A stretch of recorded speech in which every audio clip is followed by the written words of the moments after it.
Imaginez, vous êtes à l'aéroport de Tokyo Haneda en 1954. Une journée comme les autres, jusqu'à l'arrivée d'un homme qui va plonger les autorités dans une perplexité totale. Cet homme, d'apparence caucasienne et bien habillé, présente son passeport au contrôle des frontières. Le douanier fronce les sourcils. Le passeport semble authentique avec des tampons de plusieurs pays, y compris du Japon. Mais il y a un problème, un gros problème. Le pays d'origine indiqué est Taured. Personne n'a jamais entendu parler de Taured. L'homme est immédiatement conduit dans une salle d'interrogatoire. Il parle couramment plusieurs langues, dont le français et le japonais. Il explique calmement qu'il est en voyage d'affaires pour une société internationale. Quand les agents lui montrent une carte du monde et lui demandent de pointer Taured, il devient agité.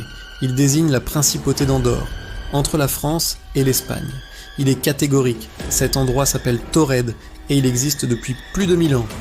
Il ne comprend pas pourquoi sa patrie a été remplacée par ce nom étrange, Andorre.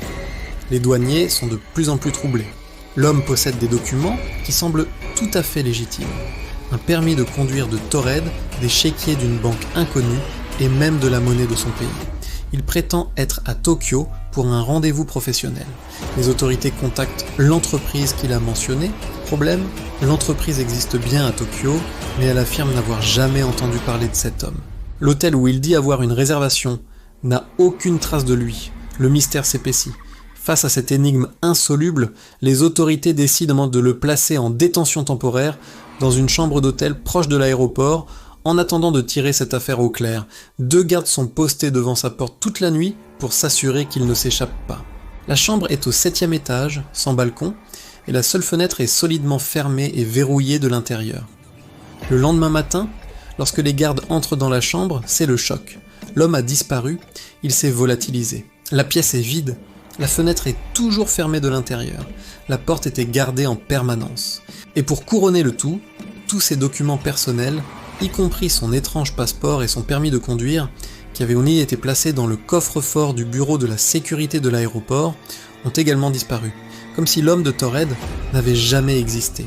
Alors, qui était cet homme? Un voyageur temporel? Un visiteur d'un univers parallèle où Andorre s'appelle Taured? Ou simplement un mystificateur incroyablement doué? Cette histoire, connue comme le mystère de l'homme de Taured, reste l'une des énigmes non résolues les plus fascinantes du XXe siècle. Qu'en pensez-vous? Laissez vos théories dans les commentaires. Merci d'avoir regardé et n'oubliez pas de vous abonner pour plus d'histoires mystérieuses.